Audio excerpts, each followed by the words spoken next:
It basically consists of 6 years of elementary school, 3 years of junior, 3 years senior high school, and 4 years of university or 2 years of college.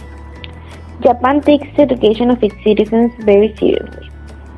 Japan is one of the world's best educated countries, with 100% enrollment in mandatory grades, which is a time period of 9 years, consists of elementary school and junior high school and zero illiteracy. Even though high school is not compulsory, the enrollment is over 96% nationwide and nearly 100% in the city, and nearly 46% of all high school graduates go to university or junior college. Most schools in Japan start their school year in April and end in March of the following year. They find it very convenient doing it this way because April is the height of spring when cherry blossom, Japanese most loved flower, bloom, and is considered the most appropriate time for a new beginning. However, this difference in the school year system could be a big inconvenience for foreign students who want to study in Japan. Sometimes students lose half of year waiting to enroll, and other times they have to repeat a year if they want to come back to the Japanese university. With the exception of the lower grades of elementary school, Japanese students go to school for 6 hours a day on weekdays, which is the longest school day in the world. At home, students are working with drills and other homework in order for them to be busy. Japanese students go on vacation just for 10 weeks in the year, 6 weeks in the summer and about 2 weeks in the winter, and the other 2 weeks in spring breaks. Therefore, Japanese students spend 240 days a year at school, 60 days more than their American counterparts. One more thing, they often do homework over these vacations. Even though Americans are responsible of reforming the educational system in Japan, American and Japanese system is different in many ways. The most important way is that the Japanese Ministry of Education created a national curriculum which all Japanese schools can incorporate. Consequently, by doing this, the Japanese school makes sure that each student obtains the exact same education. On the other hand, in the United States, each state determines its own curriculum. This means that states have autonomy and are responsible for what students learn. However, the biggest problem that this system has is the input of resources, in other words money. Since each state has different resources or amount of money destined to education, there is a dissimilar outcome among students, not only in states but also in 2 different cities from the same state. The Japanese school system is very competitive. A characteristic of this system is taking entrance exams in most high schools, universities, as well as a few private junior high schools and elementary schools. It is very common that students attend special preparation schools in their free time in order to pass the exams. 2 of the best universities in Japan are the National University of Tokyo and University of Kyoto, followed by the best private universities. About the English language in Japan, we have several facts. English is the most popular foreign language in Japan.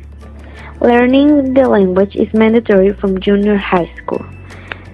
Learning English from an early age is considered important. Japanese children have English classes from an early age. Most classes do well on written English and not the spoken English, unfortunately. All Japanese people know at least a little English. Programs in Japan to learn English. Conversation schools. Ekiwaya, or English conversation schools, are a big business in Japan, offering Japanese people of all ages the opportunity to practice their English communication skills with native speakers in small classes or private lessons. The major conversation schools operate recruitment offices overseas, including the US, Canada, UK, and Australia.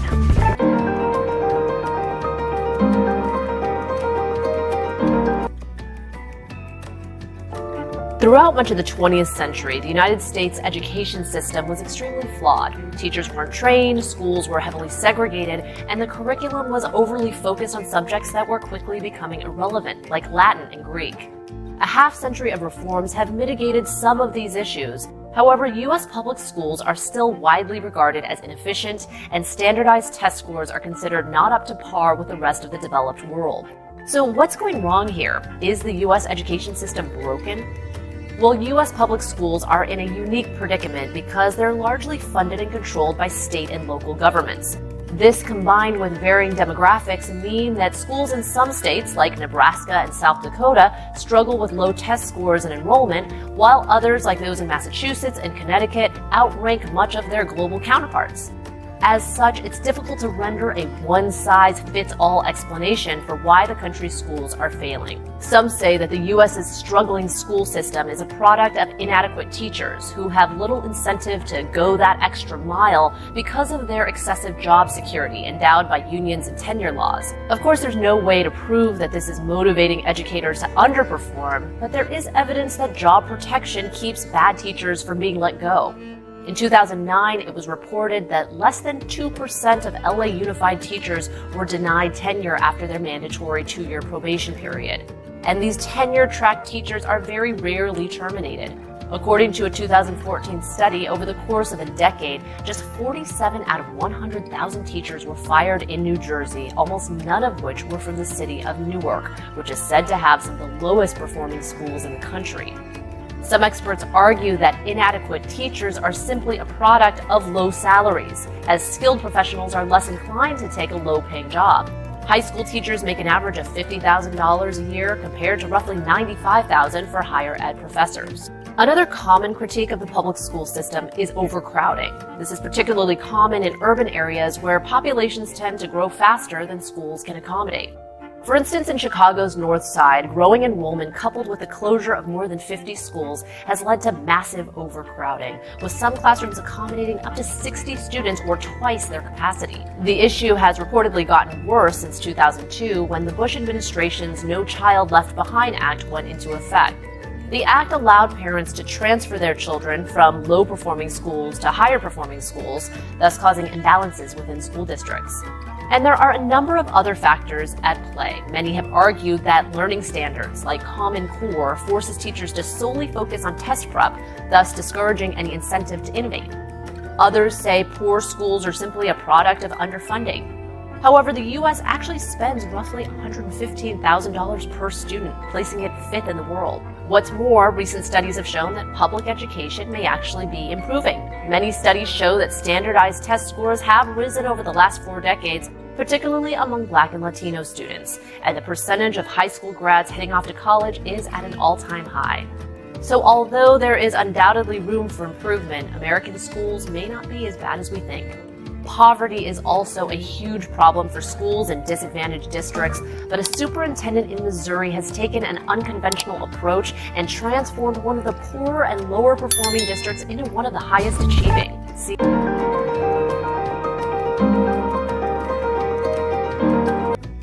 Let us look at some of the salient features of Australian education they have discovered. There are 1,200 institutions and 22,000 courses. There are 10 Australian Qualification Framework (AQF) levels, certificate to doctorate degree. There are laws that protect quality education and protection of international students. Australian university system ranked 9th in the world and has over 120 sports organizations. There are CRICOS registered courses for international students. This guarantees that the institution at which you study meets the high standard expected by international students. Australia is ranked as the 4th happiest country in the world. Qualifications you can attain at a university include: Associate degree. This degree consists of the basics in your field. It will cover theory and give you the basic employment skills. Bachelor degree. This degree will give you a system body of knowledge, the underlying principles and the problem-solving techniques you'll need to work in the discipline. A bachelor's degree will develop your skills and knowledge to the point where you can pursue postgraduate studies if you wish. Graduate Certificate and Diploma. Your graduate certificate will broaden your individual skills which you have acquired from an undergraduate program. The graduate diploma is useful when you want to undertake professional or highly skilled work. Master degree. A master's degree is a course of independent research, traditional coursework or a combination of both.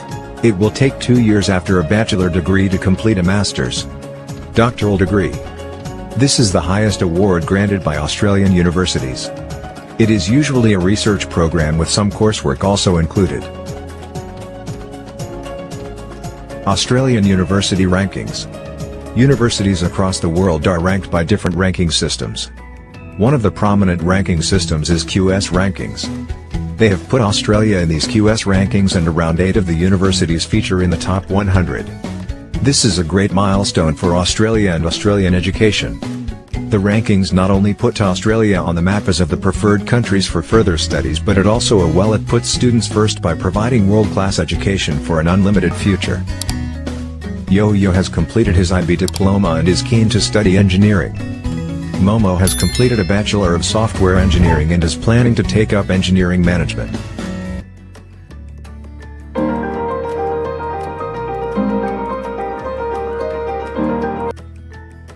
What's the education system like in China? Chinese children over 6 years old are allowed to enter primary school. After 6 years education here, they spend 3 years in junior middle school. This 9-year education they receive is called National Compulsory Education, which requires all school-age children to be educated free of charge. Following compulsory education, Chinese students will sit their first important lifetime test, the Senior High School Entrance Examination, Zhongkao.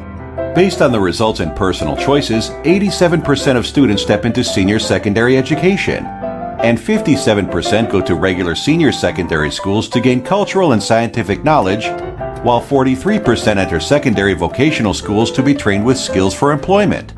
In most provinces, those who enter regular schools will be divided into classes focused on social sciences, Chinese, English, mathematics, politics, history, and geography, or natural sciences, Chinese, English, mathematics, physics, chemistry, biology. Whichever one they choose decides what they will be tested on during the college entrance examination, Gaokao, their second important exam. The total point of the examination is 750. In fact, there are 6 foreign languages that can be chosen. English is the most popular. Whether students enter the university they prefer depends on their final scores and the enrollment mark of the university. Therefore, Gaokao is greatly significant to Chinese. That's why most senior students in high school work hard to prepare for the examination under huge pressure. However, China has implemented historic education system reform. Gaokao will adopt a 3+3 model. All subjects require higher-level Chinese, especially in traditional Chinese culture. Chinese education points to comprehensive personal development-oriented education. Gaokao tends to select examinees on the basis of majors.